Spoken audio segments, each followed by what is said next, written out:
अपना अगला जो पॉइंट है वो है गर्भ रक्ताणु कोरता या इरिथ्रोब्लास्टोसिस किटेलिस रोग। देखो गर्भ रक्ताणु कोरता रोग क्या है, पिछले वीडियो में हमने आरएच कारक के बारे में पढ़ा। तो आरएच पॉजिटिव और नेगेटिव यानी आरएच धनात्मक और ऋणात्मक दो प्रकार के कारक होते हैं। इस आधार पर रक्त समूह है वो 8 प्रकार का हो गया। जैसे कि रुधिर वर्ग हमने पढ़ा था, रक्त समूह वो 4 प्रकार का है, ए बी और ओ। अगर ए रुधिर वर्ग है और उसमें आरएच कारक भी पाया जाता है तो वो ए पॉजिटिव ब्लड हो गया। अगर ए रुधिर वर्ग है और उसमें आरएच कारक नहीं पाया जाता तो वो ए नेगेटिव हो गया। ऐसे ही बी, ए बी और ओ होते हैं। ठीक है, तो A positive, A negative, B positive, B negative, A B positive, A B negative, O positive और ओ नेगेटिव। ये 8 प्रकार के जो रक्त समूह है वो आरएच कारक के आधार पर हो सकते हैं।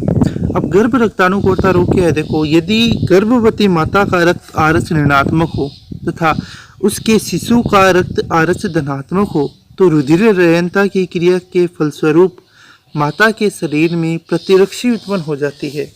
ठीक है, माता का रुधिर रक्त जो रक्त समूह वो आरएच ऋणात्मक, शिशु का रुधिर रक्त है आरएच धनात्मक। तो ऋणात्मक और धनात्मक जब आपस में मिल जाएं तो रुधिर लयनता की क्रिया होगी। ठीक है, और रुधिर लयनता की क्रिया होने पर माता के शरीर में प्रतिरक्षी उत्पन्न हो जाती है। प्रथम संतान तो सामान्य उत्पन्न होती है, परंतु द्वितीयक गर्भावस्था के समय भी शिशु का रक्त आरएच धनात्मक हो तो माता के शरीर में उपस्थित प्रतिरक्षी शिशु की आरबीसी को नष्ट कर देती है, जिससे या तो शिशु मरा हुआ उत्पन्न होता है या अनेक रोगों से ग्रस्त होता है। इस रोग को गर्भ रक्ताणु कोरता कहते हैं। ठीक है, तो गर्भ रक्ताणु कोरता क्या हुआ कि माता का रुधिर वर्ग है रुधिर है वो आरएच ऋणात्मक, उसके गर्भस्थ शिशु का जो रुधिर है वो है आरएच धनात्मक। तो ऋणात्मक और धनात्मक रक्त जब आपस में मिलेंगे तब माता के शरीर में प्रतिरक्षी उत्पन्न हो जाएगी। तो प्रथम संतान है वो तो सामान्य उत्पन्न होगी, लेकिन माता के शरीर में प्रतिरक्षी उत्पन्न हो चुकी है।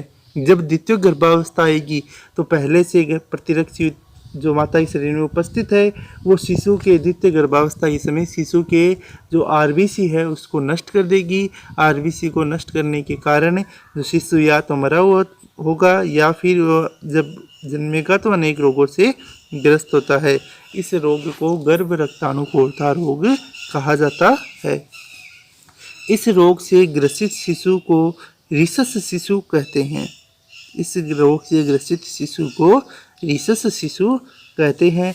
इस रोग के निदान के लिए प्रथम प्रसव के 72 घंटों के भीतर माता को प्रतिरक्षी का टीका लगाया जाता है। इसे रोहगम प्रतिरक्षी भी कहते हैं।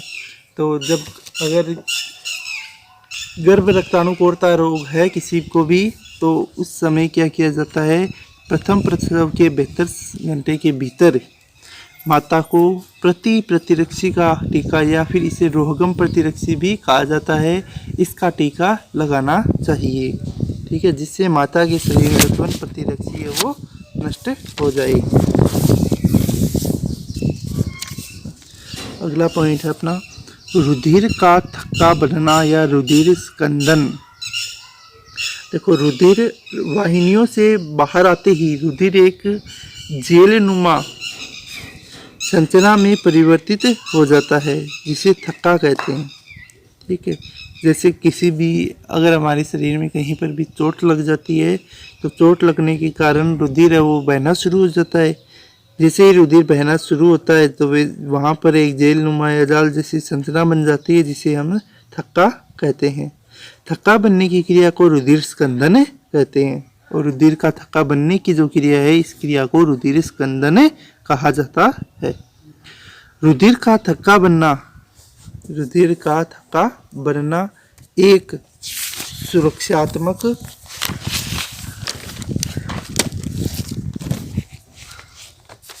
एक सुरक्षात्मक क्रिया प्रणाली है।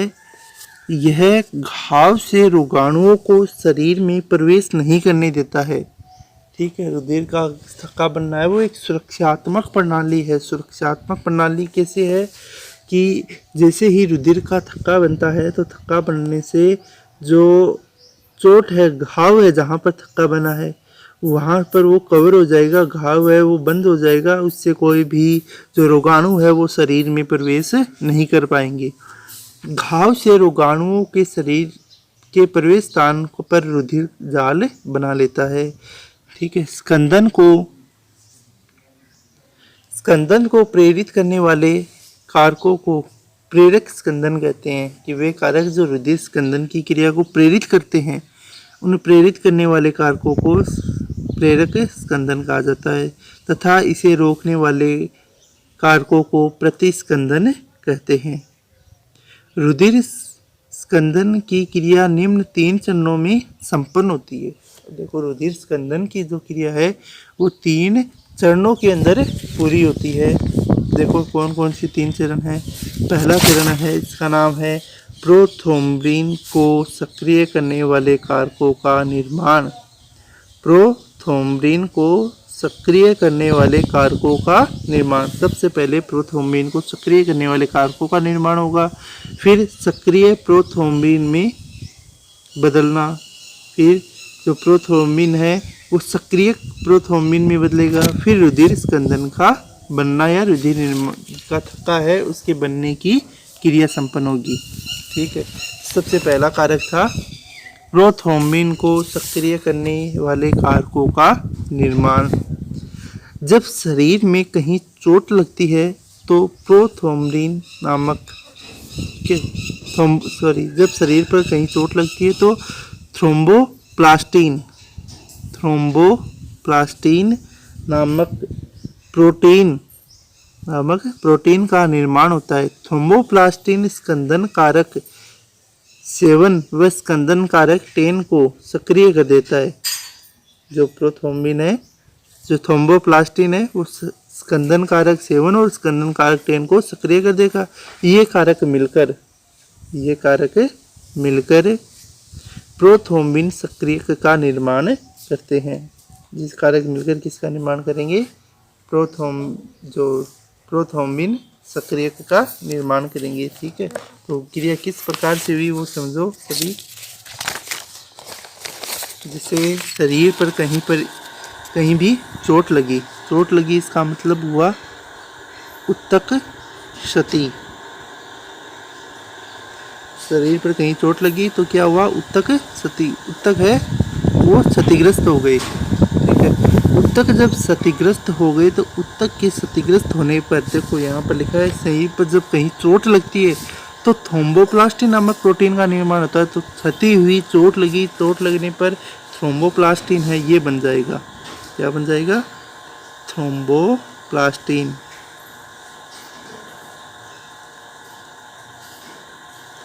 थ्रोम्बोप्लास्टिन बन गया। ठीक है, थ्रोम्बोप्लास्टिन का निर्माण हो गया। अब थ्रोम्बोप्लास्टिन क्या करेगा? स्कंदन कारक 7 व स्कंदन कारक 10 को सक्रिय कर देता है। तो थ्रोम्बोप्लास्टिन है ये स्कंदन कारक 7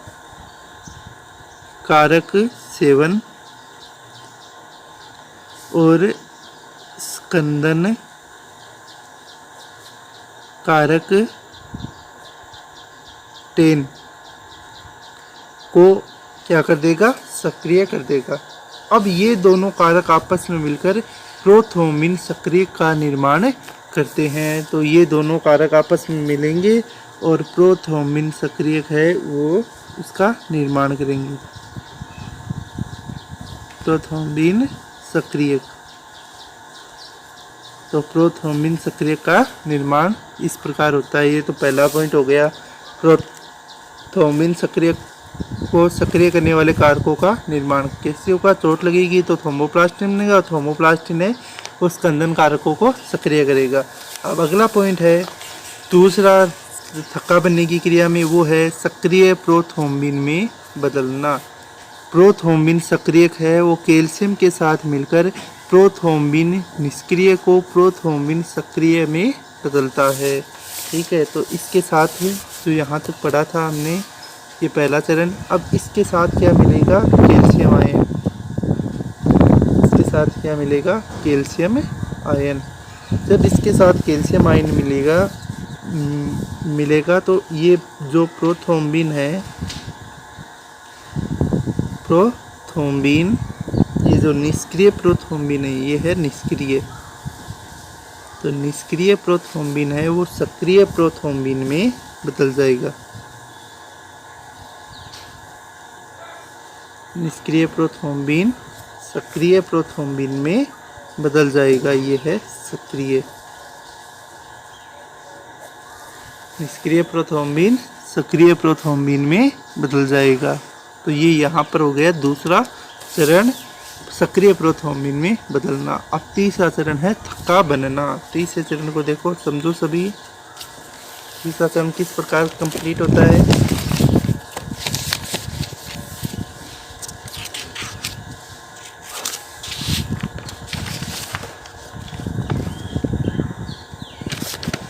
देखो, प्रोथ्रोम्बिन की सहायता से फाइब्रिनोजन का जल अपघटन फाइब्रिन एकलक में हो जाता है। कि जैसे ही प्रोथ्रोम्बिन बनेगा तो इसके कारण जो फाइब्रिनोजन है वो फाइब्रिनोजन का जल अपघटन होगा। फाइब्रिनोजन है वो फाइब्रिन में बदल जाएगा। फाइब्रिन एकलक तुरंत ही बहुलीकृत होकर फाइब्रिन तंतु बना लेते हैं। ये तंतु घाव में जुड़कर जालनुमा संरचना बनाते हैं। इस जाल में रुधिर कणिकाएं फंस जाती है। इस प्रकार फाइब्रिन तंतु व रुधिर कणिकाओं से बनी संरचना थक्का कहलाती है। थक्का बनने के बाद रुधिर का तरल भाग इससे अलग हो जाता है, जिसे सीरम कहते हैं। सामान्यतः स्कंदन में 6 से 10 मिनट का समय लगता है।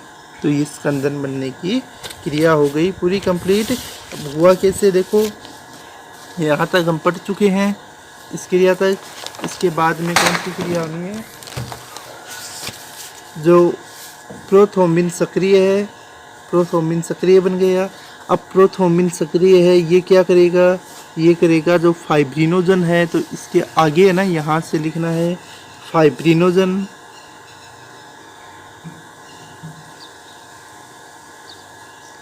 फाइब्रिनोजन, फाइब्रिनोजन को प्रोथ्रोम्बिन सक्रिय है, ये कितने बदल देगा? फाइब्रिन एकलक में।